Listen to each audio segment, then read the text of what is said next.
Alrighty, good morning, commissioners, and over to you, Chair Harrington. Good morning, everyone, and welcome to the Tuesday, September 19th, 2023, Washington County Board of Commissioners. Clerk Moss. Thank you, Chair Harrington. Washington County Board of Commissioners, also meeting as the Board of Directors for Clean Water Services and all other county service districts, is meeting this regular session, September 19th, 2023. Commissioner Fye? Present. Commissioner Willie? Here. Vice Chair Rogers? Here. Chair Harrington. Here, and Commissioner Treese is due in about 15 minutes. All righty. The next item on our agenda is public communication. We do not have any meeting agenda changes. Forgot to mention that. Clerk Moss, do we have anyone who wishes to speak to us for up to 2 minutes an individual? We do. First up, we have Aaron Nichols, followed by Raison Roshan. So, Aaron.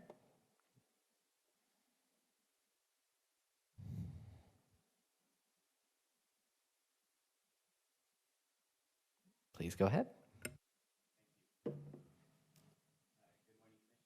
My name is Aaron Nichols. I'm a board member of Farmland First and the owner of Stoneboat Farm, a direct-to-consumer vegetable farm. I'm here today to ask you to take a serious and skeptical look at the City of North Plains urban growth boundary expansion. Like many other farmers, I believe it's far too big, poorly supported, and a real danger to farmland and the farm communities to provide jobs and feed us now, and will continue to provide jobs and feed us even in a more climate-uncertain future. While some growth may be necessary, more than doubling the size of the city with no plans for how the industrial land will be used, we'll trade first-class farmland that we depend on for rows of data centers and warehouses stretching down 26. Furthermore, the process that arrived at this plan was insular and intentionally excluded many of those who will be affected by the urban growth boundary expansion. This isn't an outcome or a process that any of us can support. I and many others involved in this process believe that the process is incomplete and intentionally excluded those with knowledge, experience that contradicted the goals of the city. Before the plan can be considered in full, the public engagement and testimony of real experts in the field, as well as those with experience in the local area, need to be collected. I want to emphasize that you do have a choice. The plan isn't being brought to look merely at the bureaucratic or technical legal points raised. It's being brought before this political and high-level body to make choices about how our county will look, what it will protect, and how it will thrive in the future. North Plains specifically avoided addressing regional concerns, or even the concerns of their very near neighbors, by saying they were leaving that up to the county. As this moves forward, I ask you to recognize that this process is one that will change the face and productivity of our county forever, as well as the lives and jobs of many who live and work in the area. Please look seriously at the process and seriously at the outcomes, and do the work to make sure that you, unlike North Plains, have the data you need to make the best decision for our county and for the future. And lastly and quickly, I'd like to let you know that I, Jackie Jones, another farmer to the west of North Plains, and Kitty Redding, a resident of North Plains, filed to refer North Plains urban growth boundary ordinance to the May ballot this morning. We'll begin collecting signatures as soon as we're allowed. We expect to see it on the ballot, and given the low quality of the plan, the lack of outreach, and North Plains' history of voting down expansion, we expect to see it recalled in May. I wanted to mention this as you plan your calendars and meetings in the future. Thank you. Thank you, Mr. Nichols. Sir, where specifically is your farm? Oh, yeah. My farm is to the east of North Plains. It's about a mile. I can see North Plains from my farm. But it's not over Jackson School Road? I'm on Jackson Quarry Road, the next one over. Okay. Yeah. Thank you. Thank you. I appreciate it. I'm in Commissioner Treese's district. All right, Reza, okay. Thank you. And then next will be Mr. Dale Feek. Good morning, Razia. Good morning, everybody. I'm joining you as Razia Roshan, Executive Director for Tualatin Valley Creates, and we are the art service organization for all of Washington County. So I want to bring to your attention that arts and culture in Washington County is changing, and although it is robust in many respects, it still needs public support. Arts mean business here in Washington County. You've heard me say over and over that it is a $21 million economic impact for our community with jobs and commerce. It's employment. It's also the industry that buoys hospitalities here in Washington County and small business. Our county benefited from the mass exodus of people moving from Portland. We have a number of small entrepreneurs who've moved here. The creative economy has become more robust in regards to all of the different modalities. What you've seen in the Arts and Economic Prosperity Study number 5, which revealed the $1 million of economic impact, is what we're about to share with you in October with the release of the Arts and Economic Prosperity Study number 6. We've been researching and surveying audiences as well as organizations on what that money looks like here in our communities. We've also been working on a Tri-County cultural plan, so we've had some meetings with Tanya and also I think a couple of meetings with you. That data will be coming out in November, so I look forward to bringing that to your attention as well. And that paints the picture of our residents. Who considers themselves creatives, who's making work, who's producing work, and who's employed here. With this process, you've probably also heard that Portland proper is removing itself from the IGA, and that's also going to change the way that Washington County invests in arts and culture here, and I really look forward to talking to you all about that, as well as your administrators. That data will come out in November, and I will share some of the preliminary reports that shows you the calico mapping of our community and our residents. What this also looks like for our community is the way that public support invests.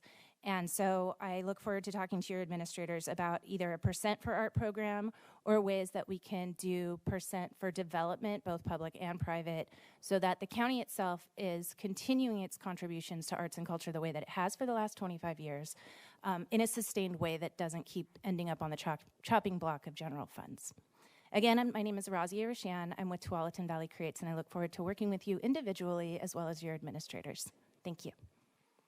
Just a point of clarification, when you mentioned Portland proper pulling out, I believe we're referring to pulling out of the Regional Arts and Culture Coalition, IGA, correct? Correct, yes. And so this was the commitment by the 3 counties as well as the city of Portland to invest. Yeah. And then related to that, Mr. Anderson, if in time for that November, I realize if I captured this right, study number 6 will release in October. Correct. I believe you'll make sure we have an email that will share that with us. And then the Tri-County Cultural Plan in November. Mm-hmm. If Mr. Anderson, I think my colleagues and I would appreciate knowing what the requirements are for 1% for the arts of all public agencies in using public dollars, particularly for construction. If you can make sure we're aware of that, that'd be great. Yes, we can do that. Thank you very much. Great. All right. Thank you, everybody. Mr. Feek. Chair Catherine Harrington and Commissioners, I'm Dale Feek, Chair of the Washington County Citizen Action Network. I attended the Environmental Quality Commission meeting in Newport on the 14th. I sent you and them an email about the op-ed piece that's going to be published in the Pamplin papers about climate change, Intel's toxic emissions, and I'm going to talk about the climate protection program. So Kevin is handing to you a written copy. I know you're reading it. As a teacher, I shouldn't be sending you stuff and have you read it while I'm talking. But anyway, I broke my policy anyway. I want to quote what you said, Catherine Harrington, at a work session. I think it was last week. You said you downloaded those zip files, looked at all those spreadsheets, and used your calculator to see what the 2 times and 3 levels are in. I'm like, oh, hey, wonder what that means for public health. And good for them for being able to do all those calculations and represent all those different chemicals. I don't know what all that means for the neighboring communities, the industrial areas, all having learned a lot about the siting and expansion of I-4 north around the neighborhoods where it split the middle of those neighborhoods and growing asthma rates and all that. How are we making sure that part of that community service fee can go towards funding the public health programs to make sure that our future generations have clean air or at least have medical care? Things like that, right? I don't know what I don't know. Anyway, it's all a mystery. My goal is to uncover the mystery for you. And I attended as I said, the Environmental Quality Commission meeting in Newport. I've made public comment about the Clean Protection Program twice since then. And so I have 22 seconds left. And I'm going to support that climate protection program. I'm supporting it, but they need to make some changes to really protect public health and make sure that we have, anyway, I'm just saying that. 5 seconds. I'm attending at 3 o'clock a local emergency planning committee meeting. I'm the only citizen, everybody else is industry involved in that. And so the meeting starts at 3, and I want to inform you more about that very important group. Thank you. Thank you, Mr. Feek. Would anyone else in the auditorium wish to provide comment for up to 2 minutes on any county-related topic? Not seeing anyone there, so we do have one hand online, Jacqueline Jones. Jacqueline, can you hear us? Yes, good morning, Chair Harrington and Washington County Commissioners. My name is Jackie Dyke Jones. I am a steward of the land and fourth generation farmer and also board member of Farmland First. I farm in North Plains, Roy, and Banks. I would like to take a moment to share a couple of statistics about our farmland. Every day, 2,000 acres of American farmland is lost. But in Washington County, farmland is disappearing extremely rapidly. In just 5 years, 23% of our farmland was converted to other uses. In comparison, 24% of farmland across all Oregon was lost over 60 years. This is so sad. I'm looking at the priorities for Washington County, and I see that there is great intentions for livability, sustainability, and taking care of everyone in efficient ways. My ask today is for you to deeply reflect on the North Plains urban growth boundary expansion that you will be presented to later today. Every single picture in their slide deck shows you agriculture. Every single one. They're going to explain the process. I've been to many of the North Plains meetings. They are staff-led. Few North Plains residents. With the perception that everything is just going to get passed anyway, North Plains residents have been silenced. I look forward to collecting signatures for the referendum so that the people can show North Plains and Washington County that they do not want to double in size, that they do want to protect our highest class soils for our future. Thank you for valuing Oregon agriculture and your family farmers.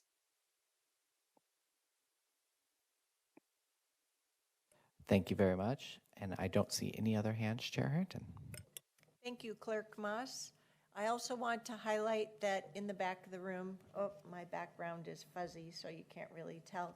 There are these information cards just highlighting some access here in Washington County to bring new substance use treatment services to our community. The same information is online, but it's easily accessible at wcor.us/CATT.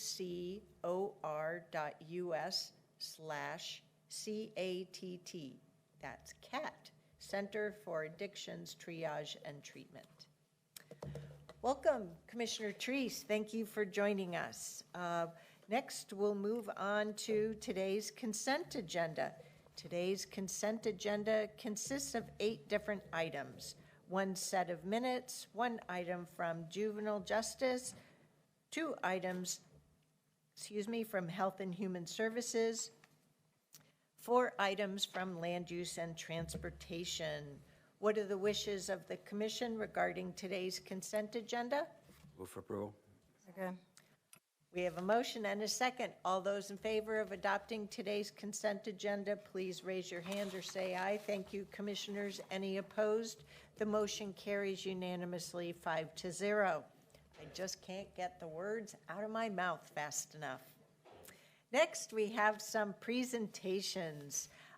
We are really proud of the achievement. As you may know, we are the Washington County Board of Commissioners. We're also the Board of Directors for Clean Water Services, our wastewater and recovery utility here in Washington County.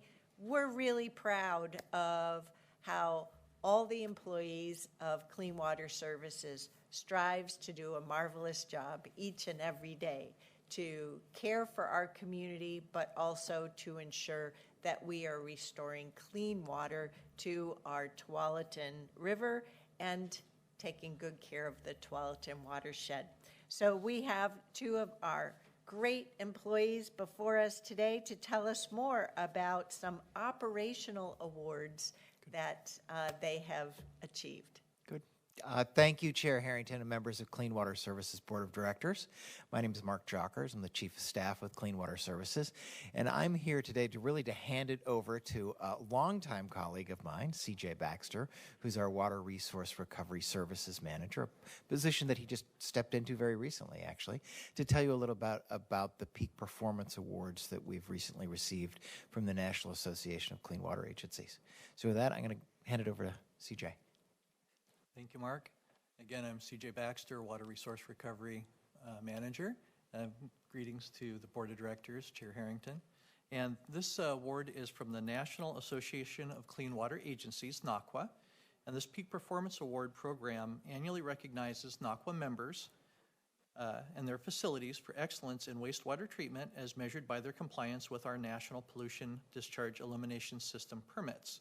Clean Water Services received 2 platinum and 2 gold awards for the calendar year of 2022. The Durham and Rock Creek treatment plants, our largest, both received platinum awards, which are given to facilities that have had 5 years of consecutive perfect compliance, with Rock Creek having 19 years of perfect compliance and Durham 7 years. The Hillsborough and Forest Grove treatment plants also received gold awards this last year. And clean water is the heart of Clean Water Services' strategy to protect public health and the environment, and requires complex process technology training. And the 4 water resource recovery facilities navigated nearly 10,000 compliance instances in this period covered by the awards. The Water Resource Recovery Department staff worked 24 hours a day, 7 days a week to clean more than 23 billion gallons of used water, transforming it into energy, fertilizer, clean water ready for reuse and return to the river. If it pleases the Board of Directors, if you could come down and we will have a quick photo op with our COO, Logan Olds, the Durham Wastewater Treatment Superintendent, Dustin Higman, and the Rock Creek Superintendent, Mr. Tom Stowe. And we will have to do our best to also be thinking about the Hillsborough treatment plant and staff, as well as Forest Grove. These are exciting achievements. And for all of our young people out there, Clean Water Services does really cool science. And so if you're looking for careers out into the future, we've got some good stuff for you to consider. Indeed. All right, let's memorialize and celebrate this achievement. Thank you.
Well, and for our community members who may be wondering, why is it so important to have these recognition and celebrations?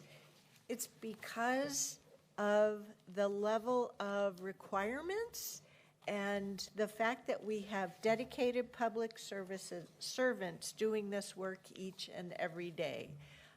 And so this is one way of recognizing their dedication and their achievement. All right, we're going to move on to boards and commissions. We have a proposal for us to consider to appoint members to the Board of Property Tax Appeals. This is a group that meets in a short time period each year, generally March to May. And we have recommendations to appoint Anthony Mills, John M. Junkin, Darlene J. Dick, Heather R. Brown, and Eric Squires to the Board of Property Tax Appeals. What are the wishes of the commission? Moved. Second. All those in favor, please vote by raising your hand or saying aye. Thank you, commissioners. Any opposed? The motion carries unanimously 5-0. Next, we have to make some announcements on vacancies to our various county boards and commissions. We will be actively recruiting members through the middle of October, October 17th, or until all vacancies are filled in the following committees. For the Advisory Council on Racial Equity, also referred to as ACRE, we have one position open now. The Aging and Veteran Services Advisory Council. We use the term council particularly as there are federal requirements for having these committees. We have 7 positions available now, and some of the current members may be applying for renewal. Audit Committee, 2 positions are available now. It's a great way to start learning about Washington County budgets and finances. The Board of Property Tax Appeals, we have 2 more positions available now, according to the information I have. Civil Service Commission, 4 positions available.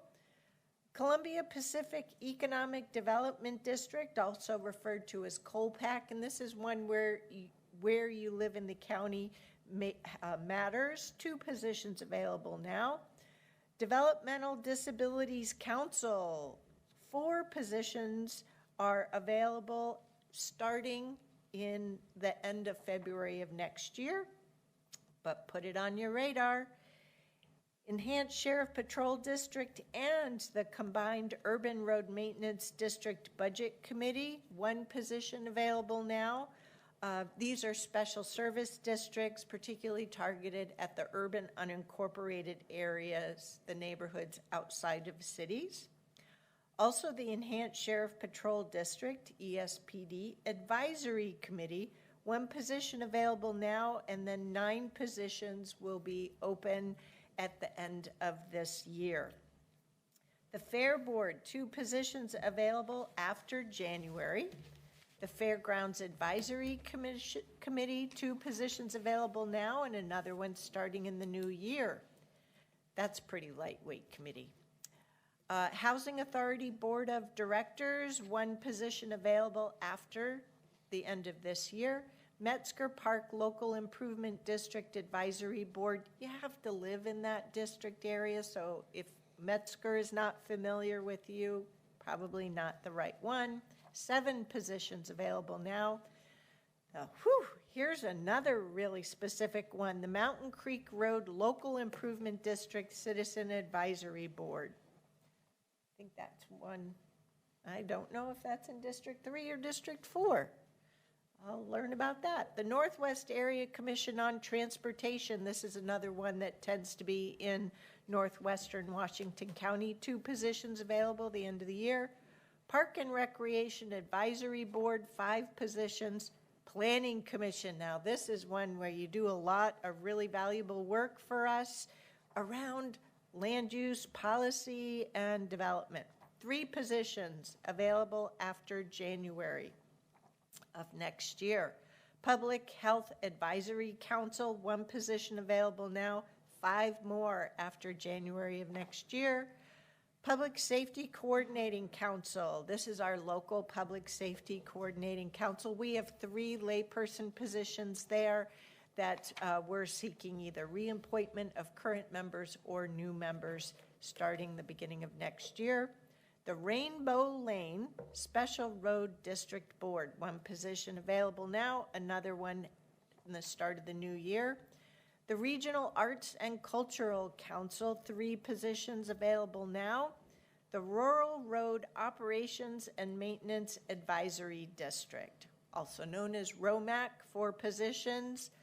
The Urban Road Maintenance District Advisory Council, also known as URMDAC, 1 position now, 6 coming the end of this month.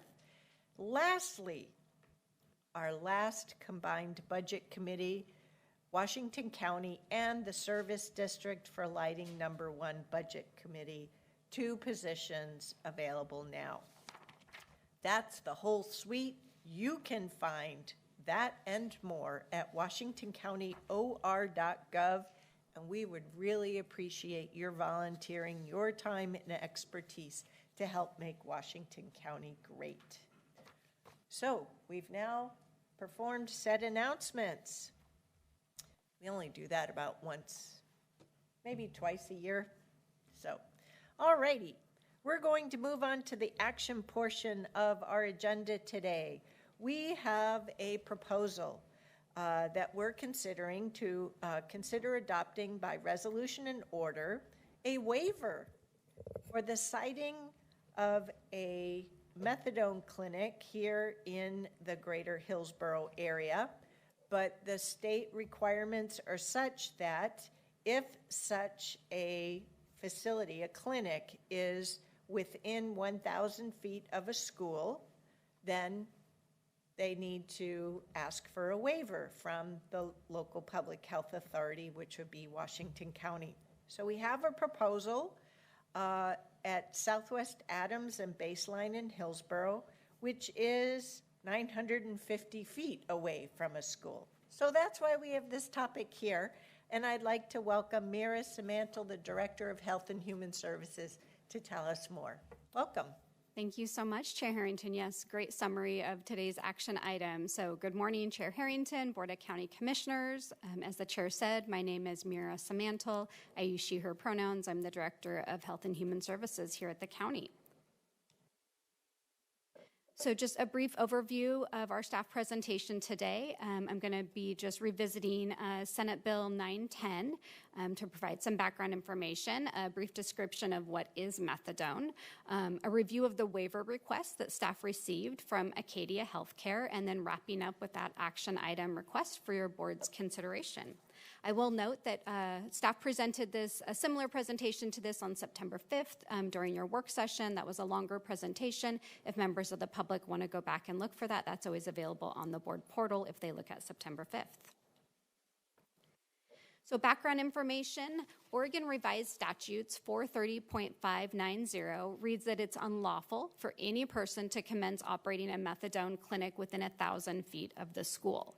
In 2019, Senate Bill 910 was passed that stated that a county or a local public health authority, as defined, may waive those siting restrictions to the extent necessary to remove any unreasonable barriers for patients that would need to access medically necessary treatment at methadone clinics. What is methadone?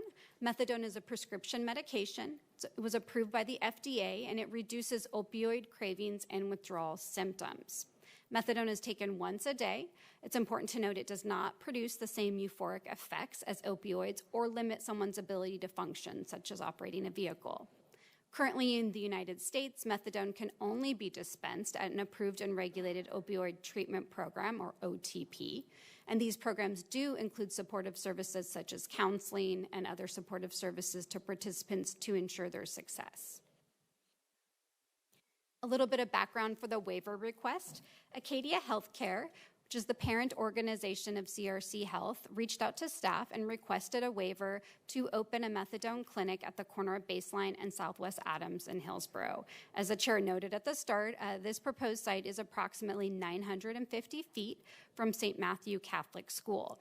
It's roughly a 7-minute walk from the site and about 3 city blocks away. And I'll show a picture of the map on the next slide for the audience to see. Acadia Healthcare has reached out to St. Matthew Catholic School and reports the school doesn't have any issues or concerns with the proposed site location, and the city of Hillsborough has no zoning concerns about the proposed location as well. So here, the image that you see on the screen is just a snippet of the map that shows at the very top left, I know it's hard to read for anyone in the audience, but that would be the corner of Southwest Baselines and Adams. And then on the bottom right, you see St. Matthew Catholic School. That's the 950 feet in question. So again, about 3 city blocks, about a 7-minute walk. I will note there's also a public bus stop at the corner of Baseline and Adams. So if anybody would be accessing this new treatment center using public transportation, they would have a bus stop right outside of the new clinic, so they wouldn't even have to walk past the school. At our work session on September 5th, the board had requested some additional information about how many approved methadone treatment clinics are in Oregon currently, in particular in comparison Washington County to our regional partners. So there's 17 clinics total. I know that this image on the screen might be a little small for the audience to read. It is included as a full-page handout in the board packet, so members of the public could read that in the board packet. So again, 17 clinics statewide, and I'll note that Multnomah County, our neighboring county, has a total of 7 clinics, and Washington County currently only has 1. Our methadone clinic that we have in Washington County is located in Tigard. It's about a 30-minute drive from Hillsborough. So adding 1 clinic would bring us up to 2 total, still much lower than what they offer in Multnomah County at this time. Another question that came up during work session on September 5th was really expanding upon what's the community benefit for methadone treatment clinics. We noted before that staff overall support the development of a methadone treatment clinic in Hillsborough. Having access to this important community benefit we see as an advantage for our community. But why? Why is it important? Well, we talked about last time how the fentanyl crisis is really significant right now, and having treatment options available is really important for our residents. Methadone clinics have been shown to decrease opioid use, save healthcare costs, and increase employment. So I know the image on that screen is a little small to read. I want to thank Acadia for sending us this additional information. But what the information it shows, I'll just highlight a few really key points. It's been shown, methadone treatment has been shown to reduce relapse rates, and 80% of patients test negative for illicit opioids after 6 months of treatment. Really significant data is there's a decrease in overdose deaths, so it literally saves lives. So an 80% reduction in former inmates in their first month post-release, so that's really significant data to highlight. Also, reduction in healthcare burden, a 35% reduction in hospital admissions for patients who are receiving methadone treatment. So these are just some of the key numbers that show just how important this treatment is, that it can save lives, reduce healthcare costs, reduce recidivism rates, and also increase employment opportunities for those receiving this treatment. So with that, I'll wrap up with the actual action item request. Does your Washington County Board of Commissioners approve the resolution and order waiving the siting restriction of a methadone clinic being sited within 1,000 feet of a school at Southwest Adams and Baseline in Hillsborough? And I will open it up to any questions or comments from your board. And of course, we have Brett Anderson here with the County Council to answer any specific questions from the legal perspective. Commissioners, any questions or comments? No, thank you, Mira. That was a great presentation we had in work session as well, and I'm very supportive of the location of this, so thank you for this. Great, thanks. I'm also thankful for the work that the staff has done on this action item. I just want to point out the request was within 1,000 feet. I want to reiterate that it's 950 feet. Correct. Thank you, Commissioner Treese. Well, with that, Commissioners, would anyone like to make the motion to adopt this resolution in order? So move. Second. All those in favor, please vote by raising your hand or saying aye. Thank you, Commissioners. Any opposed? The motion carries unanimously 5-0. Thank you. Thank you, Board. It's about more services to treat the needs of our community. Next, we have our second public comment period for today's meeting. This is an opportunity for members of our community to address the board for up to 5 minutes an individual. Clerk Moss, do we have anyone? Thank you, Chair Harrington. Would anyone in the auditorium that is attending this meeting wish to provide comment for up to 5 minutes on any county-related topic? Not seeing any hands or any come forward. Would any member viewing this meeting online via Zoom wish to provide public comment for up to 5 minutes on any county-related topic? Give you just a moment to utilize the raise hand function. Not seeing any hands, Chair Harrington. Thank you, Clerk Moss. Next, we'll move on to board announcements. We have our next set of meetings next Tuesday, September 26th. Our work session will start in the afternoon at 2 p.m. Then in the early evening, we'll start with the Housing Authority Board of Directors meeting at 6:30 p.m. And then immediately following that, we will convene for our board meeting. Then we're into the month of October already. Tuesday, October 3rd, we'll start our work session at 9 a.m., our board meeting at 10 a.m., excuse me, and then reconvene our work session, usually around 1 o'clock. On Thursday, October 5th, we will have a roundtable. It is likely that that will only be in the morning, but we'll confirm that later this week. Tuesday, October 10th, is a work session only day starting at 9 a.m., We have 2 special meetings in October as the Clean Water Services Board of Directors, a couple of training sessions, Wednesday, October 11th at 9 a.m. and Friday, October 13th, Friday the 13th in October at 9 a.m. Then the following Tuesday, October 17th, we'll have a work session starting at 9, board meeting at 10, then reconvene that work session. And then lastly, the last Tuesday of October, the 24th, we'll have a work session in the afternoon starting at 2, board meeting in the evening at 6:30. So that's what's coming at you in the near future. Are there any other board announcements for today? Nope. Seeing that, we will be reconvening in our work session room for an executive session at 11 o'clock. Or can we do that sooner, Mr. Anderson?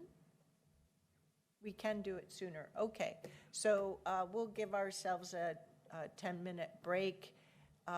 So we'll convene at 10 minutes to 11 for that. Do we have a motion to adjourn this business meeting? So move. We have a motion and a second. Thank you, Commissioners Willie and Treese. All those in favor, please vote by raising your hand or saying aye. Thank you, Commissioners. Any opposed? It's hereby moved. So concludes today's Board of Commissioners meeting. Thank you.